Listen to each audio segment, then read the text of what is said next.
A young black girl faces racial prejudice in a library, but everything changes when her mother, the state governor, arrives to set things straight. Share this video, subscribe, and explore more stories that challenge the status quo. Maya walked down the cracked sidewalk, her sneakers dragging with every step as the noise of the city swirled around her. The evening air was thick with the honking of car horns, the distant chatter of teenagers hanging out on street corners, and the sharp clattering of bikes and skateboards on pavement. Her neighborhood was loud, chaotic, and alive with energy, but none of that mattered to her. Every day after school, Maya walked past the old library at the edge of the block, its weathered brick facade hidden behind overgrown ivy and thick shadows. The building stood like a forgotten relic, untouched by the hustle of the surrounding city. It seemed out of place in a neighborhood that was all sharp edges, noise, and poverty. For Maya, though, it was more than just a building. It was a sanctuary, a place where the world outside could not reach her. She never hurried as she passed it, always taking her time. The doors, heavy and wooden, creaked on their hinges when she pushed them open, and the air inside was always cool, unlike the stifling heat outside. The scent of old paper and dust filled her lungs, and the silence wrapped around her like a blanket. Here, no one cared that she was quiet. No one questioned why she preferred the company of books over people. Inside, she was just another person with a story to tell, lost among the shelves. Maya was 14, a quiet girl with dark skin and unruly hair that she always tied back in a loose ponytail. She didn't stand out at school. Her clothes were simple, worn jeans, a faded hoodie, and sneakers that had seen better days. Her family didn't have much, and while her classmates flaunted new gadgets and name-brand shoes, Maya knew better than to complain. She had learned early on that nothing came for free, and that life, especially in her neighborhood, didn't hand out second chances. But at the library, things felt different. Here, she could forget about the noise, the stares, and the whispers that followed her at school. No one cared about what she wore or how little she had. Here, she could be anyone. Someone with dreams, with stories, with the potential to be more than just another face in the crowd. It wasn't long before Maya became a regular visitor. Every day after school, she would head straight to the library, her steps eager, as if the building itself was calling to her. She started to know the aisles, the order of the books, the best spots to sit in peace. It became a routine. And soon, she noticed the librarian. The librarian was an elderly woman with sharp eyes and an air of quiet authority. She had worked at the library for as long as Maya could remember, and every time Maya visited, the librarian would be there, perched behind the desk with a watchful gaze. Her posture was rigid, as if she was always on guard, and her eyes would flicker up from her book whenever Maya walked past her, never lingering but always alert. At first, Maya didn't think much of it. The librarian had the same expression she seemed to wear every day, neutral, distant, as if she had been a fixture of the library for too long to be bothered by anything. But, as the days went by, Maya began to feel something else, a subtle tension, like an unspoken judgment in the air. It wasn't anything obvious at first. The librarian didn't speak to her unless absolutely necessary, and even then it was always with a curt nod or a polite word. Still, there was something about the way the librarian would glance at her when she chose her books that made Maya uneasy. She couldn't put her finger on it, but it was almost as if the librarian was silently scrutinizing her every move. Maya would choose a book, something old, something obscure, and the librarian would look up from behind her glasses, her eyes narrowing just slightly before returning to whatever she was doing. Maya tried not to let it bother her. After all, she was here to read, to escape. But with each visit, she could feel the librarian's gaze a little more. It was like a shadow, always lingering just at the edge of her awareness, following her from aisle to aisle. One afternoon, Maya sat at her usual spot in the back corner of the library, the thick carpet beneath her feet and the pages of her book spread open in her lap. The library was nearly empty, save for a few scattered patrons, lost in their own worlds of paper and ink. She was just starting to lose herself in a story when she heard footsteps approaching. She glanced up to see the librarian standing over her, arms crossed, her face unreadable. "You're reading a lot of these books," the librarian said, her voice low and steady. Maya blinked, confused. "What do you mean?" The librarian glanced at the book in her hands, her gaze briefly lingering on the title before returning to Maya. "These are unusual choices for someone like you." Maya's stomach twisted. "I like them," she muttered, trying to sound casual, but something about the way the librarian said "someone like you" made her feel suddenly small, like she didn't belong. The librarian didn't respond right away. She just stood there, silent and stern, as if waiting for Maya to say something more. Maya shifted uncomfortably, but the librarian eventually walked away without another word, leaving Maya to stare down at her book, her mind racing. As the days went by, Maya couldn't shake the feeling that something was off. Every time she entered the library, she could feel the librarian's eyes on her, her scrutiny growing sharper with each passing visit. The unspoken tension between them was growing, and Maya couldn't tell if it was in her head or if the librarian truly didn't want her there. But no matter what, Maya knew she couldn't stop coming. The library was her only escape, her only place where the world outside seemed to fade away. Even if she wasn't entirely welcome, even if the librarian thought she didn't belong, Maya refused to let that stop her. The library was hers too. But, as she soon learned, the tension between them was only the beginning. The days grew colder as the seasons shifted, and with each passing week, Maya's visits to the library became more frequent. Despite the growing unease she felt around the librarian, the library remained her sanctuary. It was the only place where the outside world, with its noise, its prejudice, and its harsh realities, seemed to evaporate. In the silence of the library, with only the turning of pages for company, Maya could forget about the stares and the whispers that followed her through the halls of her school. But even as she lost herself in the pages of books, stories of adventure, of places far from her own, of people who seemed to live lives more exciting than her own, she couldn't shake the feeling that something was wrong. The librarian's presence was becoming harder to ignore. It wasn't just the way she watched Maya when she picked out books, or the disapproving glances she would shoot her way when she thought Maya wasn't looking. It was something more, something darker. Maya had started to notice that the librarian seemed to take a particular interest in the books she chose. Maya liked to read history books, old biographies, and novels about people who had fought for justice or had suffered in silence. She found solace in their stories of perseverance, even if they felt far removed from her own life. But with every book she pulled off the shelf, she noticed the librarian's eyes lingering on her longer, her gaze tightening, her lips pressing into a thin line. It wasn't long before the librarian began to make small, pointed comments. One afternoon, as Maya sat in her usual corner, flipping through the pages of a biography about a famous civil rights activist, she heard the familiar sound of the librarian's footsteps approaching.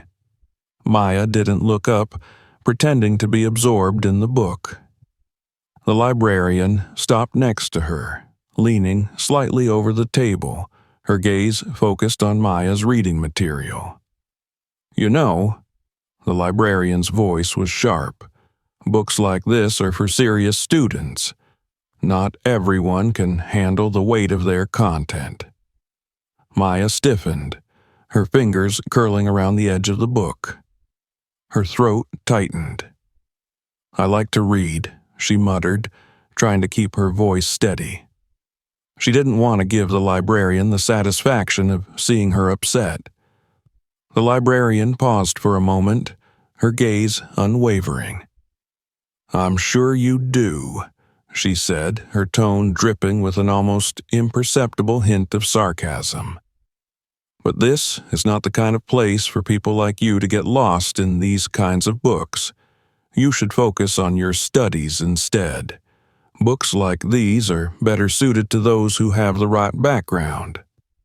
Maya felt her face flush, her heart rate quickening. "What do you mean, the right background?" Her voice was barely a whisper, the words hanging in the air awkward and heavy.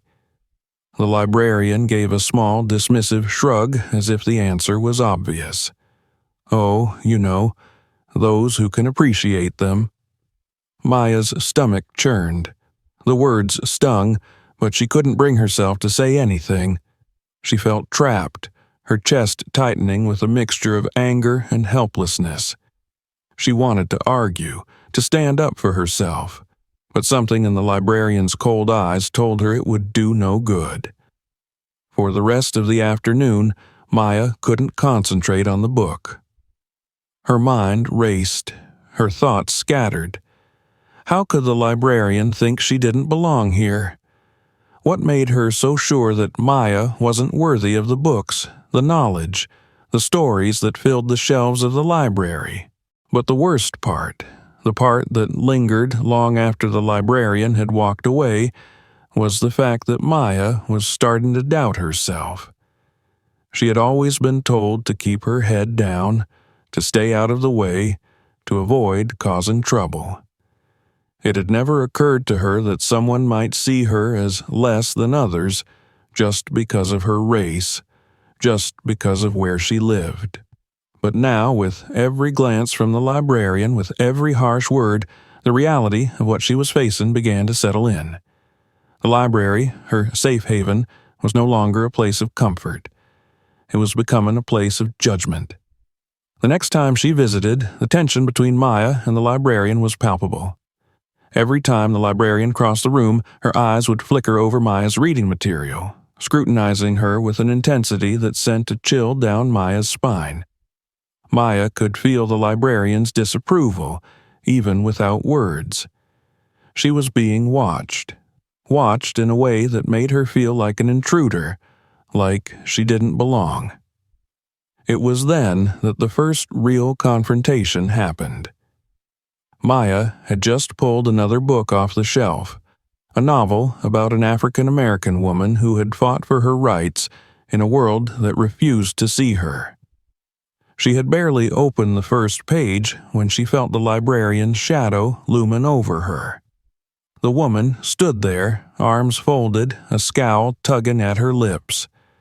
"You're making a mess again," the librarian said, her voice tight. "This is not a place for you to come in and scatter books around." Maya blinked in confusion.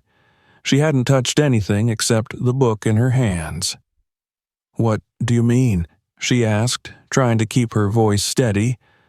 The librarian narrowed her eyes. "You're always leaving books all over the place. I've seen you. You think you can just come in here and make a mess like you own the place." Maya's heart began to race. "I haven't left any books." "You're always wandering around like you don't know where to look. And now this," the librarian interrupted, gesturing at the book in Maya's hands. "This one again. Are you sure you're ready for something like this?" Maya stared at her, dumbfounded. "I'm just reading." But the librarian didn't seem to care. She had already turned away, her footsteps clicking sharply against the floor as she walked off. The encounter left Maya shaken. She felt a knot of fear tighten in her chest. What had just happened? The librarian's words echoed in her mind. You think you own the place. Maya didn't know how to respond. She was in shock. The idea that someone could accuse her of making a mess, of being somehow out of place in a library, a place that should have been open to anyone, was almost too much to bear. But the worst part, the feeling that it wasn't just the librarian's opinion anymore. The suspicion, the judgment, was beginning to feel like the truth. Maybe she wasn't supposed to be here. Maybe she didn't deserve to be here. That night, as she lay in bed, Maya could feel the weight of the library pressing on her chest. It had always been her refuge, her escape. But now it felt like a trap. And the more she thought about it, the more she realized how fragile that feeling of safety had been. In that moment, the library wasn't just a sanctuary. It was a battlefield. And she had no idea what would happen next. The days blurred together, and the pressure mounting inside Maya seemed to follow her everywhere. The library, once a sanctuary, now felt like a constant reminder of how out of place she was in the world. Each visit only deepened the rift between her and the librarian. Yet, despite the fear gnawing at her, Maya couldn't bring herself to stop going. The books, the stories, the silence. It was the only place where she felt free, where her race and her social status didn't define who she was. But the growing tension between them was starting to take its toll. Maya had become hyper-aware of every glance the librarian cast in her direction, every movement that felt too scrutinizing. It was as though the librarian's disapproval followed her like a shadow. It wasn't just the harsh words anymore. It was the constant surveillance. Maya's every action, every book she touched, every step she took, felt weighed down by the librarian's watchful eyes. She tried to ignore it, telling herself that this was just a phase, that she could push through it. But something in the back of her mind told her that this wasn't just about her and the librarian. It was bigger than that. It was about how people like her, people from poor, black neighborhoods, weren't supposed to occupy spaces like the library. Maya was starting to realize that the way she was being treated had less to do with her as an individual and more to do with the way society saw people like her. One afternoon, as she sat hunched over a book in the same corner she had claimed as her own, Maya felt a sudden wave of dread wash over her. She glanced up to see the librarian walking briskly in her direction, her heels clicking loudly against the wooden floors. Maya's heart began to race. She wanted to leave. She didn't want another confrontation, another harsh word, but it was too late. The librarian had already spotted her, and her eyes narrowed with something Maya could only describe as contempt. "You're not even pretending anymore, are you?" the librarian said, her voice cold and sharp. She didn't even wait for Maya to respond before continuing, her tone condescending. "You think you can come in here, read these books like you belong?" Maya's stomach twisted, and for a moment she couldn't find the words to defend herself. I like to read," she said weakly, trying to keep her voice steady. The librarian scoffed. "You think this is a place for people like you? People who can't even understand what they're reading? These books aren't for you. They're for people who have the right to read them." Maya felt the familiar knot of anxiety tighten in her chest, but this time something else began to bubble up, a deep, boiling anger. She had been silent for so long, quietly enduring the insults and the stares, but now it felt like too much. She could feel the heat rising in her cheeks, the sting of the librarian's words burning like acid in her chest. "You don't know me," Maya said, her voice suddenly stronger than she expected. I do belong here." The librarian's expression remained unchanged. "Not according to the rules of this place," she replied dismissively. "You're just here to cause trouble. I can't have you disturbing the others." Maya's hands clenched into fists, but before she could say anything else, the librarian was already walking away, muttering under her breath, "I'll be keeping an eye on you." For a long time after, Maya didn't move. She couldn't. The words hung in the air, heavy and suffocating. She had been accused of something she hadn't done, something she hadn't even considered. The librarian was treating her like an outsider, like someone who didn't have the right to exist in this space. Maya had always felt different, but now she felt as though she had been marked as unwelcome in the one place where she had always felt safe. Her thoughts raced, her mind spiraling into confusion. Why was this happening? Why was she being treated like this? She had never done anything to deserve this kind of treatment. She had always been quiet, kept to herself, focused on her studies, but none of that seemed to matter. To the librarian, and maybe to the world, Maya was just a black girl from a poor neighborhood. That was all that defined her. It was then that a chilling thought entered Maya's mind. Maybe she wasn't just being watched because of her behavior. Maybe it was because of who she was. The idea made her stomach churn, but before she could think about it any further, a new sense of dread settled over her. The librarian wasn't just treating her this way because of a personal vendetta. No, it felt deeper than that. The librarian's actions were a reflection of something much larger, the system that kept people like Maya in their place, the unspoken rules of society that told her she didn't belong in places like the library, that books like these weren't meant for her. And then it happened. The next day, when Maya arrived at the library, the situation escalated in a way she hadn't anticipated. The librarian, more agitated than usual, had a stern look on her face. Without warning, she approached Maya at her usual spot, her eyes sharp with suspicion. "You're not allowed to read these books," the librarian said, her voice low and venomous. "Not unless you've been properly vetted. I'm going to have to report you." Maya's heart stopped. "Report me?" she repeated, the words barely escaping her mouth. The librarian nodded, her expression unyielding. "Yes, you've been disruptive, and I'm done giving you the benefit of the doubt.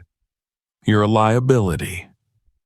Maya didn't understand what was happening.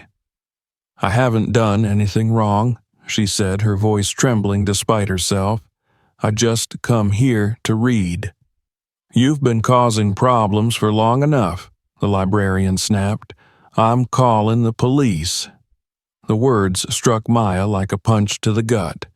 The police? For reading a book? She felt her blood run cold. The thought of the police getting involved was terrifying. It wasn't just the librarian's words. It was everything. The way she had treated her, the way society had treated her all her life. It was all crashing down on her at once. For a moment, Maya was paralyzed, unable to move or speak. She wanted to shout, to protest, to defend herself, but her mind went blank. The librarian's phone call seemed to echo in her ears, the ringing sound of her life spiraling out of control. Maya's world felt like it had collapsed into chaos. The familiar walls of the library, which had once stood as her refuge, now seemed like prison walls closing in around her. As the librarian moved to call the police, Maya's heart pounded with a mixture of fear and disbelief. What could she possibly be accused of? What had she done to deserve this? In a flash, she felt like she was back at school, facing the same prejudice, the same whispers, the same stares. But now, it was happening in the one place she thought could be safe. She barely registered the librarian's voice as she fumbled with her phone. Maya's mind was spinning with thoughts, none of them making sense. Why would someone call the police over something so trivial? It wasn't like she had done anything wrong. She had always been careful, quiet, and respectful. She was just another kid trying to get through her day to find some comfort in the pages of a book. But somehow, that wasn't enough. As the minutes dragged on, it felt as if time itself had slowed. Maya stared at the librarian who was standing with her back to her, talking to someone on the phone. Her face was a mask of determination, almost as if she had been waiting for this moment. Maya felt her knees start to shake, her body frozen with the fear of what might happen next. In the back of her mind, a small voice told her to leave. Run away and never come back. But she couldn't. She couldn't just walk away from this. Not when everything she'd been taught about justice, about right and wrong, was being stripped away from her. Not when she realized that the reason this was happening to her wasn't about her actions, it was about who she was. A black girl from a poor neighborhood. She was a symbol, an unwelcome presence in a space that was supposed to be for everyone. And that thought, the crushing realization that she was being judged for something beyond her control, was enough to make her feel small and powerless. Just as she was about to leave, unsure of what else to do, she heard the sound of the front door of the library opening. Her heart leapt in her chest, but when she turned, she was met with an unexpected sight. It was her mother, the governor. Maya's breath caught in her throat as she watched her mother walk through the doors of the library, her presence a force of nature in the quiet space. Maya hadn't expected her mother to be involved, hadn't even considered that she might show up. But here she was, tall, confident, her expression one of calm determination. She scanned the room quickly before locking eyes with the librarian, who had gone still as she realized who had entered. The librarian's face twisted in surprise and uncertainty, but before she could say anything, Maya's mother stepped forward with authority. Her voice, when she spoke, was firm and unwavering. "This is my daughter," she said, each word deliberate and heavy with meaning. "And I'll be the one to decide how she's treated." The librarian sputtered, clearly caught off guard. "But I'm aware of what's been happening here," Maya's mother interrupted, her voice cutting through the tension in the room. "I want you to understand that what you've done, what you've accused my daughter of, has no place in this library, and it certainly has no place in our state." Maya stood there, stunned, as she watched her mother take control of the situation. It was a side of her that Maya rarely saw, but one that made her proud. Her mother, the governor, was here to protect her, to fight for her. This wasn't just about Maya. This was about a system of inequality that had allowed people like the librarian to think they could act with impunity. "You've no right to treat her this way," her mother continued, her gaze never leaving the librarian. "Your actions are discriminatory. You violated the very principles that libraries are meant to uphold." The librarian seemed to shrink under the weight of the words. She was silent for a long moment, her lips pressed together in a tight line before she muttered something unintelligible. Maya could see the uncertainty in her eyes now, the tremor in her voice. It was as if the power of Maya's mother had exposed the librarian's prejudices, leaving her without a defense. The next few moments felt like a blur. Maya's mother was on the phone with someone from the state education department, arranging for an official investigation into the library's practices. she demanded that the librarian be reprimanded and that all employees undergo mandatory training on racial sensitivity and discrimination.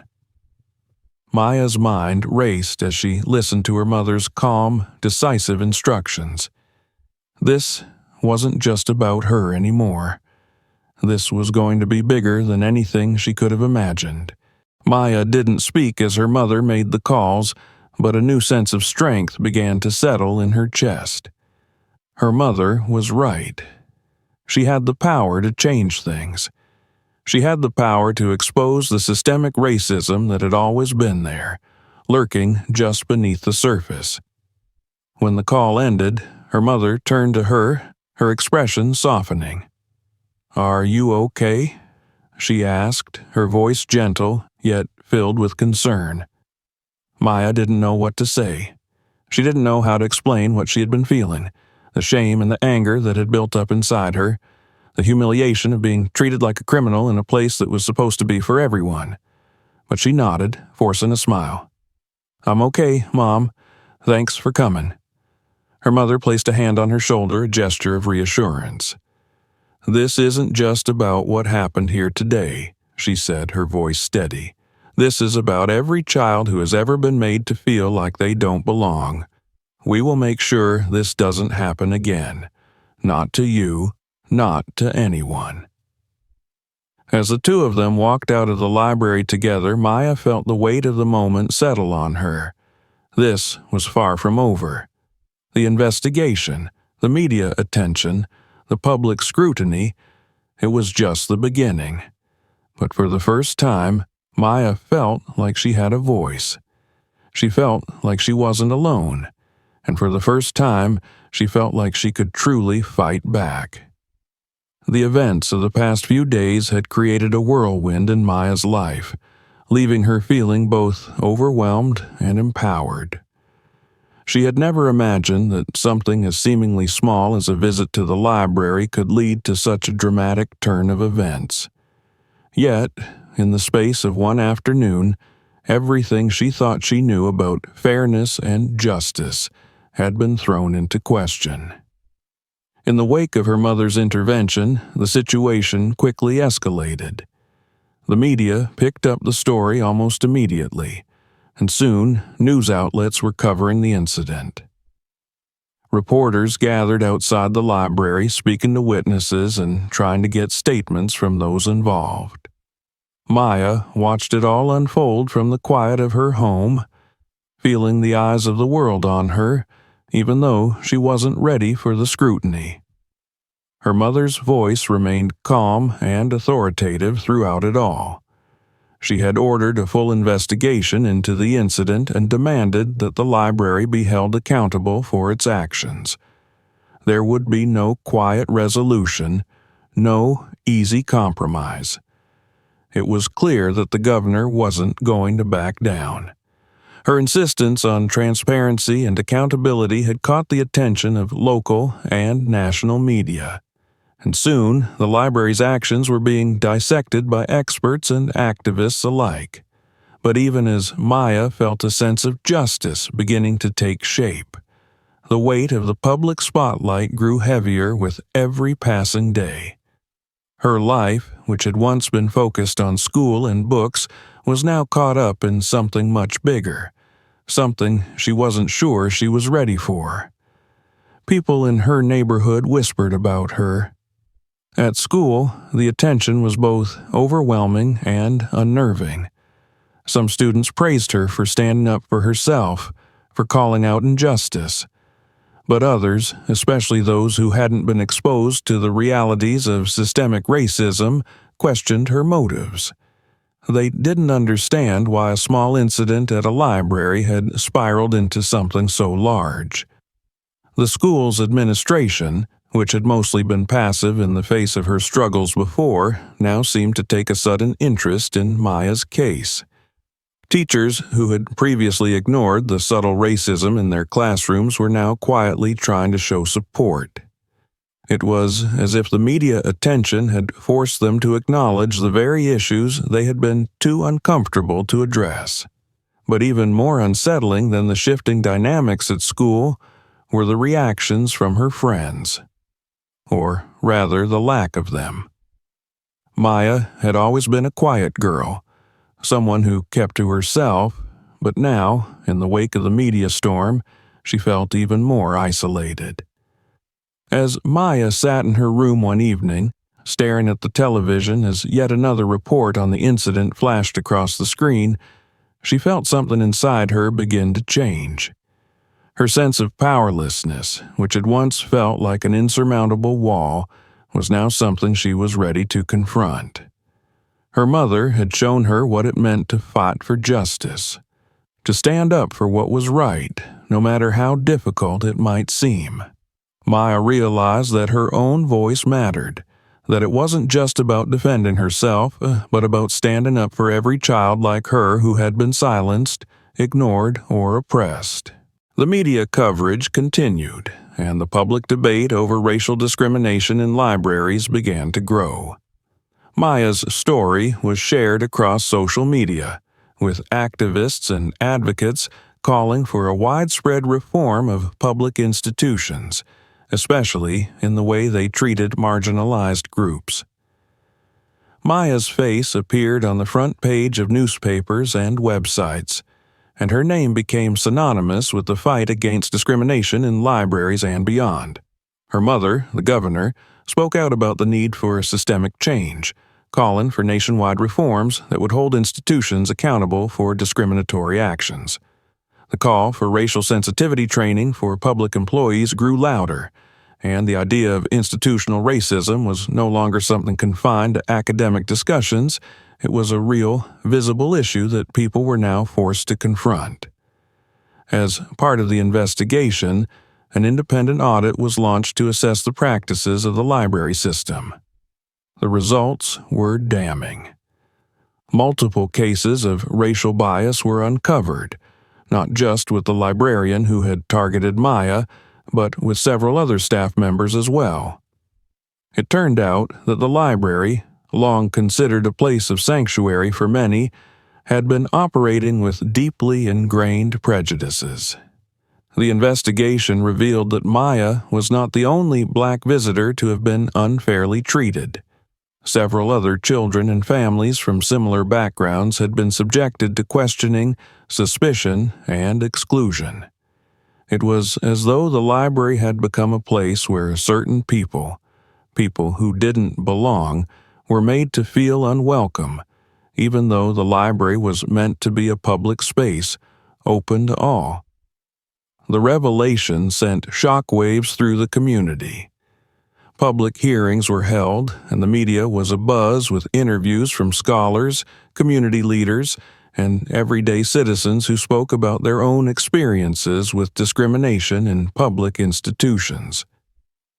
Maya's mother, despite the political pressure mounting on her from those who wanted to downplay the issue, stood firm.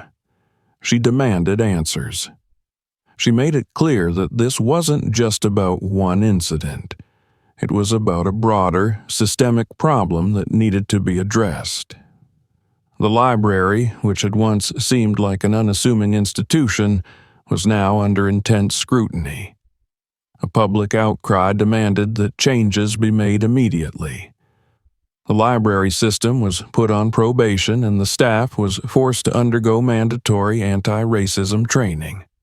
The librarian who had targeted Maya was suspended while the investigation continued, and several other employees were also investigated for similar discriminatory actions. Maya watched as the world around her changed, piece by piece. Her story had sparked a much larger conversation, one that would hopefully lead to long-lasting change. But, despite the growing sense of momentum, Maya felt conflicted.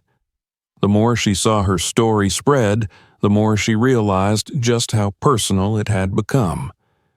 Her experience in that library, though painful and unjust, had exposed a truth that was far bigger than just her own situation.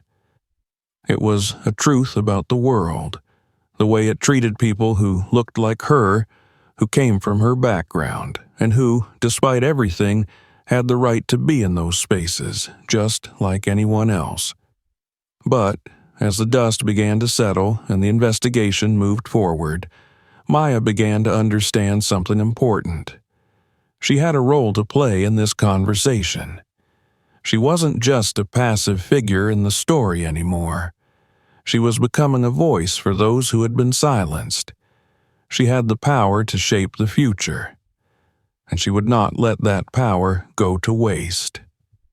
In the midst of all the media attention and the growing demands for change, Maya found herself at a crossroads. She could remain in the background, letting the adults handle the situation, or she could step forward and make her own stand. It was a daunting choice, but one that Maya knew she had to make. The story was far from over. The library had changed, but the world had not yet caught up. Maya knew that her fight was just beginning. The pressure had been mounting for weeks now, and Maya could feel the weight of it pressing down on her from all sides. The media circus had died down a little, but the echoes of the controversy still reverberated through her life. While the library had been placed under investigation, and the public outcry over racial discrimination had sparked changes within the institution, Maya couldn't shake the feeling that this was just the beginning.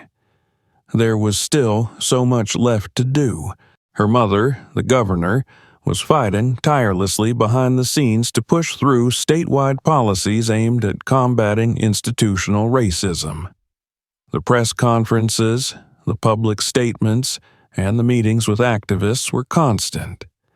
Maya's story had become a symbol for a much larger issue, one that reached beyond the boundaries of a single library or a single city. And while her mother was busy with the political side of things, Maya found herself struggling with the personal side of it all. At school, the attention hadn't subsided. If anything, it had only intensified. There were those who treated her like a hero, students who approached her in the hallways, eager to talk to her, to hear about her experience, to ask questions. Maya wasn't sure how to respond. She wasn't a hero. She was just a girl who had been in the wrong place at the wrong time, caught in a situation that had spiraled out of control. And yet, it was hard to ignore the way people looked at her now. They saw her as someone who had stood up to power, who had fought back against a system that had tried to crush her. But there was also a different kind of attention, one that felt more uncomfortable. Some students, especially those who had been silent during the whole ordeal, now avoided her. Others whispered behind her back. Maya had always been a quiet, introverted person, and now she felt more isolated than ever before. The world around her had changed, but she wasn't sure she had changed enough to keep up with it. The media had painted her as a victim-turned-activist, and there were times when Maya felt like she didn't know how to play the part. She wasn't a spokesperson for a cause. She was just a 14-year-old girl who wanted to read books in peace, to escape into stories and forget about the harsh realities of the world. But as her story spread, as the investigation into the library continued, and as her mother pushed for systemic change, Maya couldn't ignore the fact that her life had become something much bigger than herself. One afternoon, a local reporter came to Maya's school asking if she would give an interview about her experience. The reporter was friendly, polite, but Maya could feel the underlying pressure in the request. She was becoming a face of a movement, a symbol for change, and it terrified her. She hadn't asked for this. She hadn't chosen to be in the spotlight. But the truth was, she had a responsibility now, whether she liked it or not. Her mother had been adamant. "You don't have to do this, Maya, but if you choose to speak, just remember, you're speaking for all those who can't." That was all Maya needed to hear. She agreed to the interview. As the camera rolled, Maya tried to stay calm. The reporter asked her questions about what had happened, about how she felt when she was unfairly accused in the library. Maya took a deep breath and spoke the truth. She talked about the sting of being accused, about how it felt to be treated as though she didn't belong. She spoke about her love for books, for the library, and how it had been a place of escape for her, until it had become a place of fear. The interview was short but powerful. When it aired later that evening, it had the desired effect. Maya's calm demeanor, her quiet strength, resonated with viewers. Her words were raw, honest, and painful. It wasn't the polished speech of a seasoned activist. It was the voice of a young girl who had been wronged and was still trying to figure out how to fix it. Her mother, watching the interview with a proud smile on her face, hugged Maya afterward. "You did well," she said softly. Maya nodded, but couldn't quite shake the feeling that she wasn't finished yet. She still hadn't fully processed everything that had happened. She had stood up to the librarian, stood up to the system, but the personal toll was starting to show. The whispers at school, the stares from strangers, the endless interviews, it was all wearing her down. But she couldn't stop now. There was too much at stake. As the weeks went by, the changes in the library began to take shape. The audit had revealed numerous issues with the way the library system operated, and public pressure had led to significant reforms. New policies were put in place to ensure that no child, regardless of their race or background, would be subjected to the same treatment that Maya had endured. Library staff were required to undergo anti-discrimination training, and new guidelines for interacting with the public were established. It wasn't perfect, but it was a start. Maya's mother, determined to make a lasting impact, began pushing for similar reforms across the state. She proposed new legislation that would ensure all public institutions, including libraries, were held accountable for racial bias. Maya watched as her mother worked tirelessly, always pushing forward, never satisfied with the small victories. She had seen firsthand the way her mother fought for what was right, even when it meant going up against powerful interests. But Maya was also beginning to realize that her own journey had just begun. The changes in the library, the policy reforms, the media attention, it was all part of something much bigger than she had ever imagined. Her story had become a catalyst for a much-needed conversation about race and discrimination, and Maya knew that she had a role to play in that conversation. She started meeting with local activists and community leaders, learning more about the broader fight for racial justice. She attended rallies and protests, speaking out about her experiences and listening to the stories of others. Slowly, Maya began to find her voice. She wasn't just a victim anymore. She was an advocate, a force for change. Maya's life was no longer defined by the small, quiet world of the library. It had expanded into something larger, something that stretched far beyond the confines of her own experiences. As the changes continued to unfold, Maya realized that she wasn't alone in her fight. There were others, other kids, other families, who had faced the same struggles, the same discrimination. Together, they could make a difference. And, as Maya looked toward the future, she knew that the fight for equality, for justice, for the right to be heard, was far from over. But now, she was ready to keep pushing, ready to keep speaking, ready to keep fighting. Maya had become the face of a movement dedicated to challenging racism and discrimination. After her story gained widespread attention, she began working with various organizations advocating for the rights of Black people and other marginalized groups. Under her leadership, a project was established to educate children and teenagers about human rights and the importance of equality in education and culture. Her activism also brought her to public forums, where she spoke passionately about the need for systemic change in libraries and schools. With her newfound platform, Maya was able to influence local policy and inspire young people across the country to take a stand against injustice. The library, where it all began, underwent significant changes. The staff participated in mandatory anti-discrimination training, and a new culture of inclusivity was slowly taking root. It was clear that Maya's efforts were making an impact, but she knew the work was far from over.